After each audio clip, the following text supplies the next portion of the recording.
기도하겠습니다.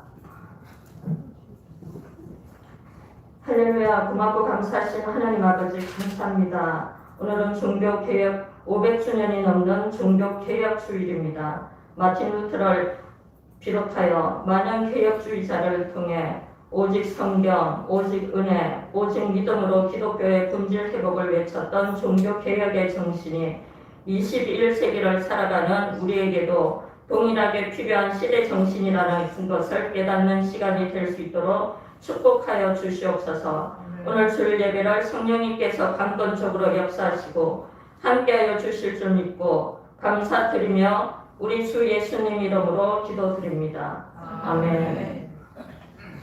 반갑습니다. 말씀을 전하기에 앞서 먼저 이 자리에, 이 거룩한 자리에 세워주신 하나님 아버지께 모든 영광을 돌려드리고 싶습니다. 그리고 주일 예배를 설교할 수 있게끔 부족한 저에게 이렇게 기회를 주신 저희 목사님께도 머리 숙여 깊은 감사를 드리고 싶습니다. 오늘 10월 30일 종교개혁주의 날을 제 평생에 잊지 못하는 날이 될 것 같습니다. 왜냐하면 목사가 되고 나서 제가 2년째인데 수요 예배는 좀 했지만 주일 예배 설교를 하는 날은 처음이고, 그리고 오늘 저희 가족들께서 다 나오셨습니다. 저희 가족 앞에서 설교를 하는 것이 처음 하는 날이기 때문에 참 감개무량하고 두렵고 떨리는 마음으로 이 자리에 섰습니다. 그래서 며칠 동안 많은 고민을 하며 어떤 말씀을 전할까에 대해 몇 날 며칠을 신중하게 고심하며 정해진 말씀이 오늘 본문 말씀이고, 제목은 내가 만난 예수님이라는 제목으로 말씀을 나누겠습니다. 우리는 태어나는 순간부터 이 세상을 만나고 부모님을 만나고 가족을 만나고 스승을 만나고 배우자를 만나고 많은 사람들을 만나며 살아가고 있습니다. 그리고 만남의 선택은 널 정해야 하고 정해져 있는 필연처럼 우리 앞에 놓여 있는 것인지도 모르겠습니다. 아기가 응애하고 태어나는 순간 제일 처음 이루어지는 관계가 만남의 시작이고 만남의 출발로 인생의 긴 여정을 걷게 되는 신호탄이 되는 것도 같습니다. 인생을 한마디로 정의할 수는 없지만 그래도 정의를 해야 한다면 만남의 연속이고 만남의 축복이라고 정의하고 싶습니다. 우리는 그동안 많은 만남을 통해 웃기도 하고 울기도 하며 성공하기도 하고 실패하기도 하며 살아왔습니다. 인생을 사는 것은 어쩌면 모든 것을 잘 만나기 위해 인간은 끊임없이 노력하며 사는지도 모르겠습니다. 어떤 만남을 선택하느냐에 따라 우리의 인생이 좌우됩니다. 누구를 만나는가, 어떤 환경을 만나는가에 의해 삶의 질이 확연히 바뀌어지기도 합니다.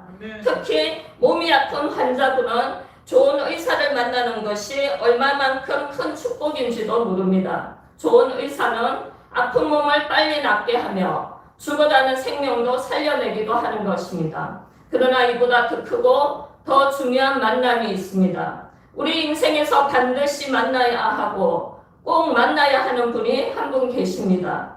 오늘 저는 그분을 여러분들께 소개하고 자랑하고자 합니다.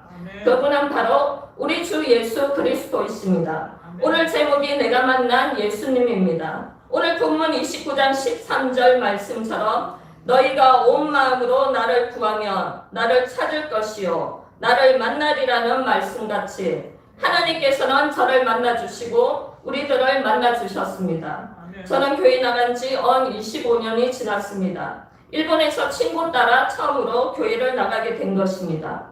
그리고 교회 전도사님께서 저희 집에 신방을 오셨는데 전한 말씀을 듣고 정말 너무 깜짝 놀랐습니다. 그 말씀은 스바냐서 3장 17절 말씀이었습니다.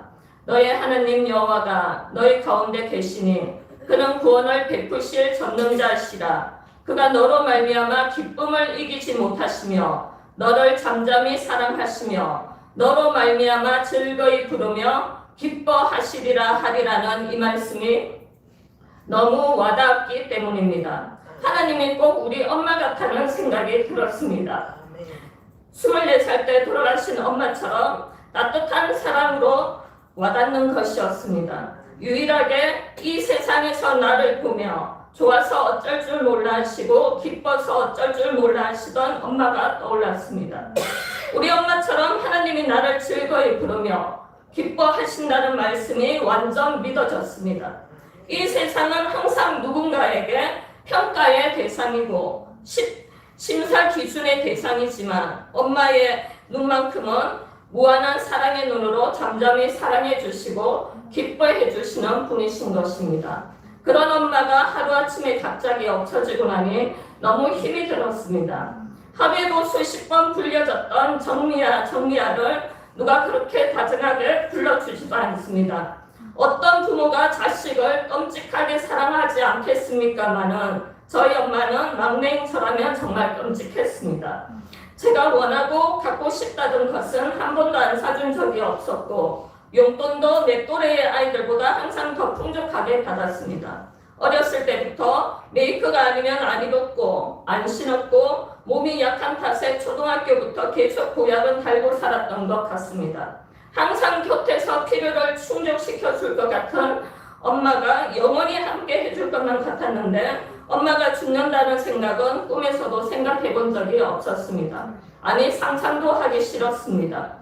그런데 어느 날 하루아침에 병원에 입원한 지 3일 만에 갑자기 돌아가시고 흔적도 없이 사라져 버렸습니다. 그 허전함과 상실감은 무엇으로도 표현하기 힘들었고 그때부터 인생의 무게에 홀로 서기의 길로 접어들었는지도 모르겠습니다. 하지만 그런 저에게 엄마 대신 하나님께서 엄마가 되어주셨고 아버지가 되어주셨고 버팀목이 되어주셨습니다. 저는 하나님이 너무 좋았고 그때부터 철저하게 하나님을 의지했습니다. 하나님은 저희 엄마 이상으로 모든 것이 풍족하고 풍성하게 저를 지키시고 보호하셨습니다. 경제 대국인 일본에서의 삶은 한때는 저의 경제도 경제 대국처럼 산 것도 같습니다. 땅값 비싸다는 그 일본 땅에서 큰 집에 혼자 살며 호화롭게 생활하며 모든 것이 축복이며 은혜라 여기며 살았던 한때의 지난 날이 있었습니다. 솔직히 배부르고 잘 먹고 잘 사는 것을 뛰어넘어 아주 잘 살았습니다. 그렇게 하나님은 저를 인도하셨습니다. 정말 저희 엄마처럼 풍성하게 채워주신 것 같습니다. 엄마가 돌아가시기 며칠 전에 제게 했던 얘기가 하나 있었습니다.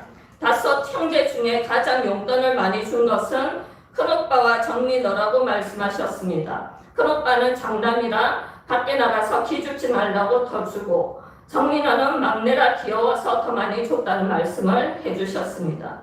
그도 그럴 것이 저는 하루에 있었던 모든 일을 엄마 앞에 소상하게 항상 말하는 습관이 있었습니다. 그럴 때마다 어떤 일에도 항상 제 편이셨습니다. 하나님 앞에서도 저는 마찬가지였습니다. 엄마 앞에서 얘기하는 것처럼 항상 모든 일을 기도로 아뢰었습니다. 하나님께서도 저희 엄마처럼 이런 제가 귀여워서인지 풍성함을 넘어 차고 넘치도록 해주셨던 것도 같습니다. 이처럼 하나님을 만난 저의 삶은 하나님 없이는 아니 하나님을 떼고는 저의 존재 이유와 가치가 없게 만들어 주셨습니다. 오늘이 종교개혁 505주년이 되는 종교개혁주일입니다. 종교개혁을 통하여 사람의 분명한 창조 이유와 목적과 존재의 이유는 하나님께 영광을 드리는 데 있다는 사실입니다.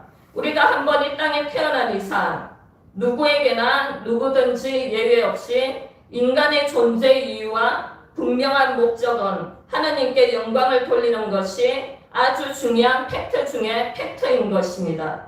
하나님께 영광을 돌리며 살기 위해서는 우리는 먼저 하나님, 예수님, 성령님 이 삼위의 하나님을 만나야 합니다. 아멘. 하나님을 어떻게 만날 수가 있습니까? 바로 예수 그리스도를 믿기만 하면 되는 것입니다. 아멘. 요한복음 3장 16절 말씀은 이렇게 말하고 있습니다.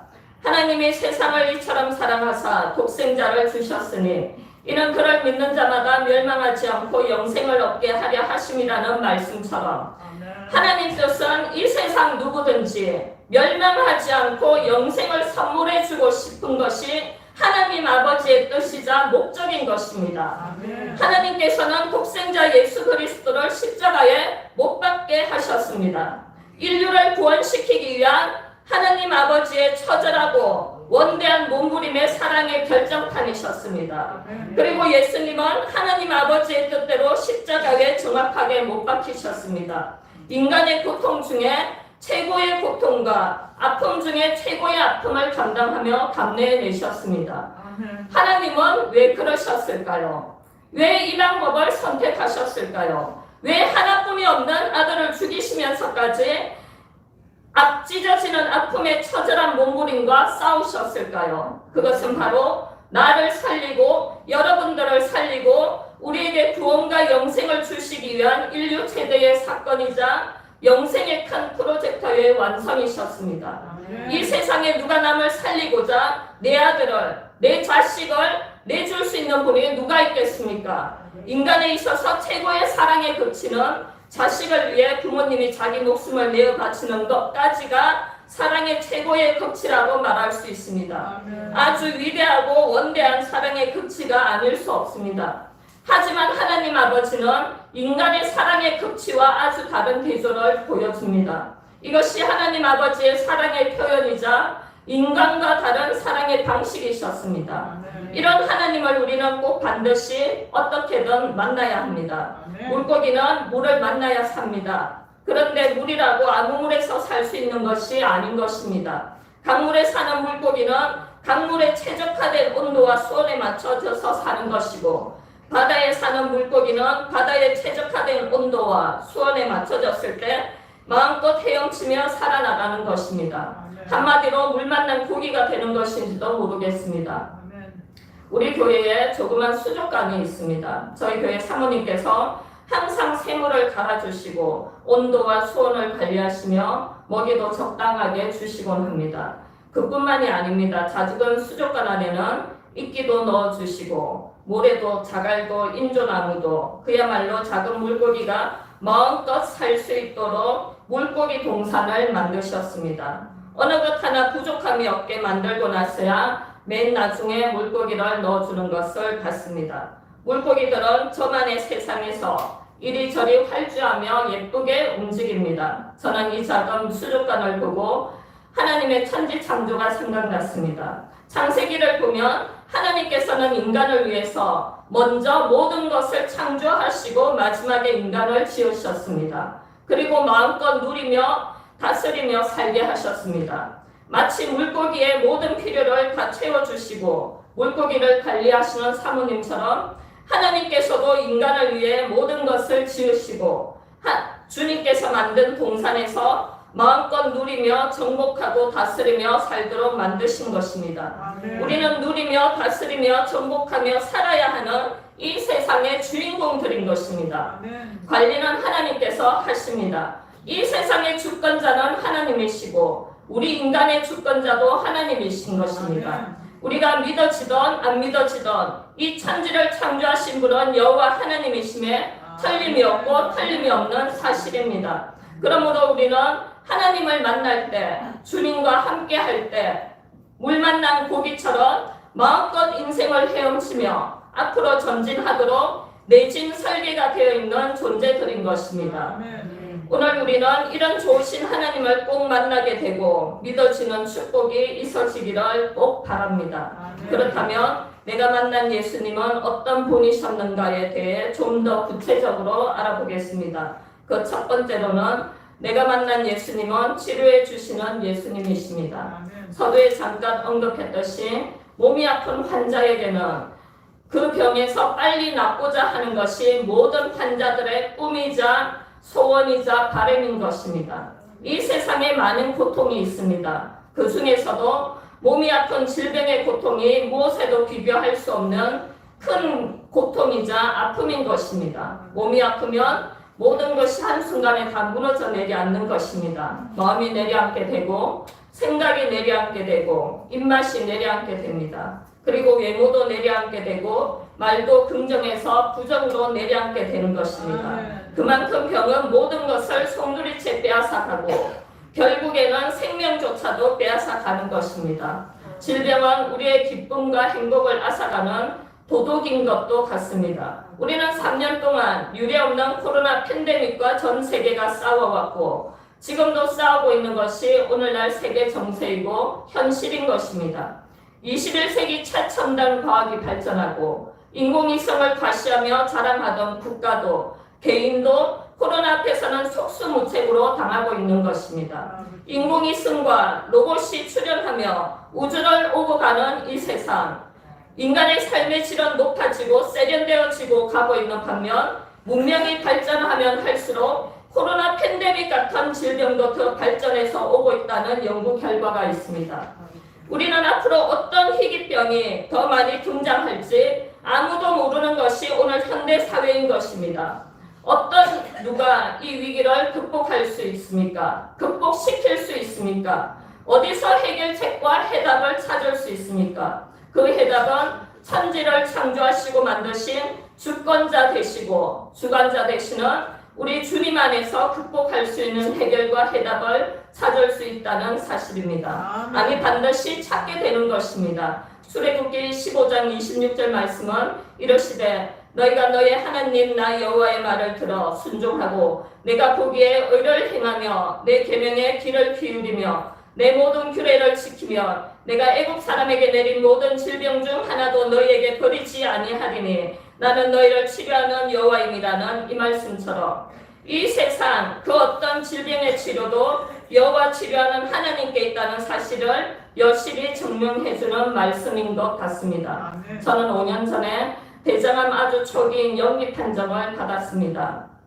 가벼운 치질 수술을 하다가 암이 발견이 되어서 암 제거 수술과 함께 항암 2차를 받게 되었습니다.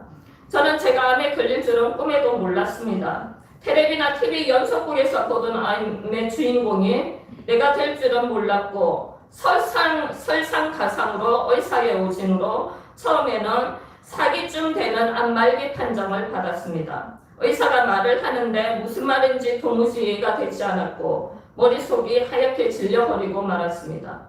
다시 한번 정밀 검사를 하고 병원에서 나오는데 눈물이 그야말로 하염없이 떨어졌습니다. 오전에 병원에 올 때만 해도 가을 하늘은 유난히 맑았고 가을 햇빛은 이 사세형에서 보기 드물게 따뜻했고 깨끗하게 눈이 부실 만큼 아름답게 느껴졌는데 그야말로 마른 하늘의 날벼락이었습니다. 불과 1시간 전과 후가 천국과 지옥을 오가는 심정이었습니다. 그토록 맑은 하늘은 눈에 들어오지도 않았고 내가 말기 암이라고 이게 도대체 뭐지? 미친 사람처럼 울며 무작정 그렇습니다. 내가 왜? 하필이면 내가 왜라며 울분과 강문이 계속 밀려왔습니다. 가끔씩 친구와 얘기하며 웃으며 지나가는 두 분의 여자분이 이 세상에서 가장 부러웠습니다. 불과 1시간 전만 해도 나도 친구와 통화하며 저렇게 깔깔거리며 웃었는데 1시간 전의 웃음이 이렇게 슬픔과 눈물로 변할 줄은 정말 몰랐고 계속해서 붉은 눈물만 나왔습니다. 집에 올 때까지도 울었고 집에 와서 3일 동안 먹지도 않고 잠도 오지 않고 울기만 했습니다. 그야말로 거의 초죽음 상태가 되고 말았습니다. 처음에는 화가 났습니다. 내가 뭘 그렇게 잘못했기에 이런 벌이 나에게 오는 것인가 하고 그냥 화가 치밀어 올랐습니다. 그런데 화도 났다가 이러다 어쩌면 죽을 수도 있겠다는 무서움과 두려움과 죽음의 공포가 휘몰아치자 어떻게 감당할 수 없는 최악의 역대급 공포가 밀려오기 시작했습니다. 이 모든 것을 배변하는 표현이 그저 눈물만 흐르고 또 또 울고 또 우는 것이 3일 동안 할 수 있는 모든 것이었습니다. 어디서 이렇게 많은 눈물이 나오는지 그렇게 사랑했던 엄마가 돌아가실 때도 이틀을 울고 나니 3일째는 눈물이 메말라서 나오지도 않았던 눈물이 저의 죽음 앞에는 눈물이 속수무책인 것 같았습니다. 이 엄청난 일 앞에 처음에는 솔직히 하나님이 생각나지가 않았습니다. 그렇게 믿음 좋다고 자부했던 내가 하나님은 보이지 않았고 부정적인 내 속에 갇혀 3일 동안 인간적인 모든 감정에 허우적거리다 3일 저녁 드디어 하나님 앞에 무릎을 꿇고 기도하기 시작했습니다. 아무 소리도 안 나오고 하나님 하고 부르는데 여지까지 울었던 몇 각절의 눈물과 대성통곡이 터져나오기 시작했습니다. 몇 시간을 하나님 앞에 울기만 했습니다. 그러면서 솔직하게 기도하기 시작했습니다. 하나님 아버지, 저 겁 많은 거, 겁쟁이인 거 하나님 아버지 말은 잘 아시지 않습니까? 정말 무섭습니다. 저 좀 도와주십시오. 솔직히 저 좀 살려주십시오. 그렇게 또 한참을 울었습니다.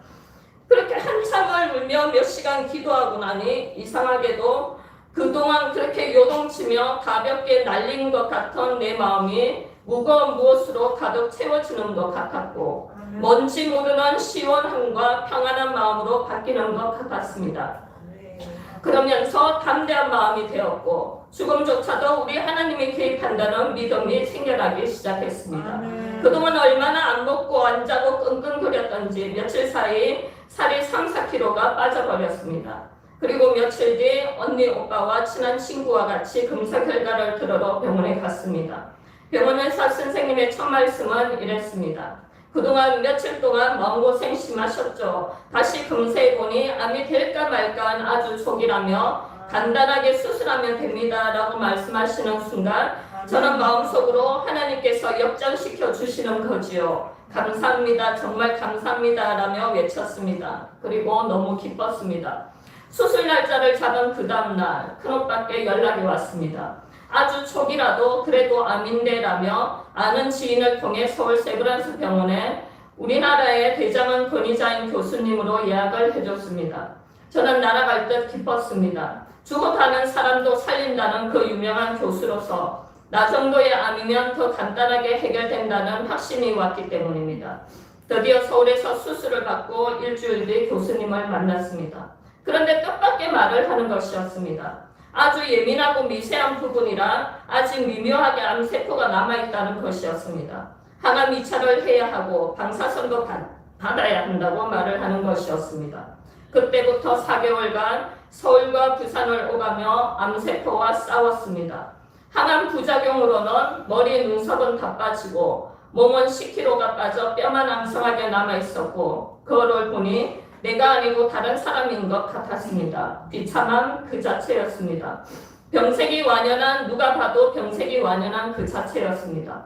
평상시 늘 외모에 신경 쓰고 살았던 저는 정말 충격 그 자체였습니다. 그래도 힘을 내며 잘 버틸 수 있었던 건 주위의 많은 사람들이 저를 위해 간절하게 기도해 주시는 그 힘으로 이겨내며 갈 수 있었습니다. 한국과 일본에 있는 여러 교회에서 날마다 새벽 기도로 날마다 오전 작정 기도로 금요 철화로 저를 위해 한국 교회와 일본 교회가 합심하여 모두 기도를 해주셨습니다. 정말 감사한 일이 아닐 수가 없습니다. 우리는 병중에 있는 분들을 위해 기도해야 하는 책임과 의무가 있습니다. 우리의 기도가 하나님 보좌를 움직이며 죽어가는 생명을 살리는 힘이 되기 때문입니다.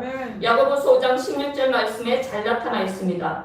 그러므로 너희 죄를 고백하며 병이 낫기를 서로 기도하라. 의인의 강건한 역사하는 힘이 크미니라. 저는 아픈 분들을 위해서 날마다 꼭 기도를 합니다. 왜냐하면 제가 아파받기에 건강하고자 하는 그 간절함이 누구보다도 잘 느껴지며 이해가 되기 때문입니다. 여러분, 지금 아프지 않고 건강하시다면 몸이 아픈 분들을 위해 함께 기도해 주십시오. 남을 위해 누군가를 위해 기도의 저축으로 저축하십시오. 기도의 적금을 들어놓으십시오. 인생은 한치 앞을 내다볼 수가 없는 것이 우리 인생사입니다. 내가 남을 위해 기도의 저축을 많이 해놓는다면 이 다음에 나도 그 기도의 저축을 사용하는 날이 어쩌면 올 수도 있을지도 모르는 것입니다. 인생은 심고 거두는 법칙, 심은 대로 거두는 것이 하나님 안에서의 순리이자 필연인 것도 같습니다. 그리고 말로만 듣던 항암주사는 그야말로 죽음 직전의 통증과 아픔을 동반했고 급기야 혀가 굳어지고 몸에 마비가 오기 시작했습니다. 차라리 이렇게 아플 바에는 미치는 게 나을 것도 같았습니다. 중환자실에 실려갔고 거의 이틀 동안 정신을 잃고 말았습니다. 정신이 조금 들었을 때 들리는 첫 의사의 목소리였습니다. 옆에 아주머니 따님에게 의사는 어머니가 복수가 계속 차서 오늘 저녁을 못 넘기니 가족들을 다 부르라는 소리였습니다. 눈을 떠서 앞을 보니 할아버지 한 분은 식물인간처럼 산소호흡기를 꽂고 누워 계셨습니다. 죽는가 아니면 식물인간, 나도 저렇게 되는 거 아닌가 하는 공포에 어떻게든 정신을 차리려 했지만 내 정신과 의지는 이미 내 것이 아닌 것 같았습니다. 식물인간과 죽음의 선택에서 그 어떤 선택도 너무 가혹했습니다. 말 그대로 벼랑 끝이었습니다. 벼랑 끝에서는 살고 싶다는 간절함과 절실함만 남았습니다. 죽음의 공포와 혼자 싸워야만 했습니다. 죽음 앞에 맞닥뜨려졌다고 생각하니 그제서야 모든 것이 하나하나 내려놓기 시작했습니다. 그러면서 엄마가 정말 너무 보고 싶었습니다. 지금 내 앞에 엄마가 있다면 정말 좋겠다는 생각이 들었고 힘이 좀 날 것도 같았습니다. 그리고 하나님께 마음속으로 기도를 하기 시작했습니다. 마지막이 될지도 모르는 기도는 진심 100배의 마음이었고 하나님 살려주십시오라는 기도보다 하나님 제가 잘못했습니다. 정말 잘못했습니다. 용서해 주십시오라는 기도였습니다. 용서받아야 할 것들이 이래서 망가지는 되는 것 같았습니다. 그동안 하나님을 믿는다 하면서 내 의지대로 내 욕심대로 산 것에 대한 벌 같았습니다. 경건의 모양은 있으나 경건의 능력이 없는 제 신앙의 책임을 묻고 계시는 것 같았습니다. 10계명 중에 제1계명이 나 외에 다른 신을 섬기지 말라 라는 말씀이 떠올랐습니다. 그 다른 신은 불교도, 유교도, 도교도, 이슬람교도 아닌 바로 나 자신의 신, 김정미의 신을 하나님보다 예수님보다 더 섬겼다는 사실을 깨닫게 되었습니다. 항암 주사 한 번에 이렇게 무너지는 몸인데 왜 그렇게 집착하며 살았는지 뼈저린 후회와 반성이 밀려왔습니다. 혀가 굳어지니 또 생각났습니다. 친구들과 맛있는 음식을 배불리 먹고 커피 마시며 남을 함부로 판단하고 비난하고 정죄했던 모습이 그려졌습니다. 이 부드러운 혀로 날카로운 비판을 하기 바빴던 저의 모습이 보였습니다. 재판장은 오로지 하나님 한 분이신데 내가 재판장이 되어 남을 판단하며 이게 잘못됐다 저게 잘못됐다 함부로 정죄했던 죄를 회개하기 시작했습니다. 그러면서 뜨거운 눈물이 마구 흘러내렸습니다. 유일하게 움직이는 기능이 눈물 흘리는 기능만 살아있었던 것 같습니다. 그러기를 얼마 후 예수님의 십자가 사건이 떠올랐습니다. 그동안 수없이 하는 예수님의 십자가 사건, 이론으로는 찬문도 더 듣고 논문이라도 써내려갈 수 있을 것 같은 그 사건이 실제로 아주 크게 와닿기 시작했습니다. 이런 나를 살리기 위해 예수님이 돌아가셨구나. 이런 나 때문에 십자가에서 채찍에 맞으셨구나. 이런 나의 허물 때문에, 이런 나의 죄 때문에, 이런 무지한 나 때문에 예수님께서 십자가를 지셨구나. 눈물이 주체없이 폭포수처럼 흘러내렸습니다. 예수님은 얼마나 아프셨을까? 예수님은 얼마나 힘드셨을까? 예수님은 얼마나 외로우실까가 영화의 필름처럼 실제로 와닿고 보여지기 시작했습니다. 정말 울고 또 울었습니다. 그러면서 살고 죽는 모든 것을 내려놓았습니다. 그리고 마지막 드린 기도는 예수님, 지금은 제가 예수님을 뵐 면목이 없습니다. 정말 너무 잘못하고 살았습니다. 조금만 예수님을 볼 면목이 좀 더 섰을 때 데려가 주십시오라며 울며 기도를 하는 순간 신기하게도 몸이 따뜻한 체온이 돌며 움직이기 시작했고 굳었던 혀도 조금씩 풀리기 시작하는 것이었습니다. 아멘. 오늘 본문 말씀 예레미야 29장 13절 말씀처럼 너희가 온 마음으로 나를 구하면 나를 찾을 것이요 나를 만나리라는 아주 중요한 이 말씀처럼 예수님은 위기의 순간에, 아픔의 순간에, 고독한 순간에, 외로운 순간에 우리들을 만나주시고 깨끗하고 완벽하게 치료해 주시는 분이심에 틀림이 없습니다. 저는 이 조그만 암을 통하여 진정으로 예수님을 만났고 주님께서도 저를 만나주셨습니다. 인생에 있어서 무엇을 만나느냐에 따라 축복과 성공의 선택가 이루어집니다. 저는 이 암을 만난 것이 이제는 감히 말씀드릴 수 있습니다. 암은 저에게 축복이자 선물과 같은 존재가 되었습니다. 왜냐하면 암을 통해서 사랑의 주님, 치료의 주님, 회복의 주님을 경험했기 때문입니다. 어쩌면 이 암이 저를 주의 종으로, 목사로, 선교사로 만들고 이끈 주역이 아닌가 하는 생각이 듭니다. 아주 혹독했지만 반드시 거쳐야 했던 훈련이었던 것도 같습니다. 저는 이제 암이 생긴 지 5년이 지났습니다. 올 12월에 마지막 추적 검사가 있습니다. 여기까지 완벽하고 깨끗하게 치료해 주신 여호와 라파의 하나님을 또 기대하고 바라보며 모든 영광을 다시 한번 하나님께 돌려드리고 싶습니다. 내가 만난 예수님 둘째로는 상처를 싸매어 주시는 예수님이십니다. 우리 모두는 살아가면서 많은 아픔의 상처들이 있습니다. 인생을 많이 산 나이의 횟수만큼 마음의 상처도, 아픔의 상처도 더 크고 깊고 더 넓게 뿌리 내려지는 것도 같습니다. 우리 내면의 깊은 마음에는 많은 것들이 자리 잡고 있습니다. 누구에게도 말 못하는 아픔이 있습니다. 오로지 혼자 감내해내야만 하는 슬픔이 있습니다. 이 세상에 나홀로 있는 듯한 외로움이 있습니다. 무엇으로도 채울 수 없고 채워지지 않는 공허함이 있습니다. 그래서 많은 사람들은 무엇인가에 빠져보기도 하고 중독이 되기도 하고 깊은 내면의 허전함을 채우기 위해 술과 마약과 도박으로 인생을 파멸시키고 있는지도 모르겠습니다. 저도 예전에 일본에서 모든 것이 잘 되고 모든 것이 풍족한데도 무엇인가 모르는 공허함이 있었습니다. 말로는 설명이 안 되는 허전함이 있었습니다. 궁중 속에 고독이라는 말이 있듯이 많은 사람들과 어울리며 즐겁게 웃고 있어도 늘 내 속은 외로움과 싸우고 있었던 적이 있었습니다. 입과 얼굴 표정은 밝은데 말할 수 없는 내 속은 공허하고 고독했습니다. 딱히 이래서라는 이유도 없었습니다. 그 허전함과 공허함을 채우기 위해 저는 쇼핑 중독에 빠져버렸습니다. 날마다 사모았습니다. 한때는 명품에 빠져 가방, 시계, 반지, 옷, 화장품 등을 미친 듯이 사모았습니다. 일본 방송에 보면 유명 인사나 연예인이 나와서 오늘 머리에서 발끝까지 걸친 가격이 얼마인가 하고 맞추는 프로가 있습니다. 모두들 최고급 명품으로 자랑하듯 걸치고 끼고 차고 신고 나와서 가격을 말합니다.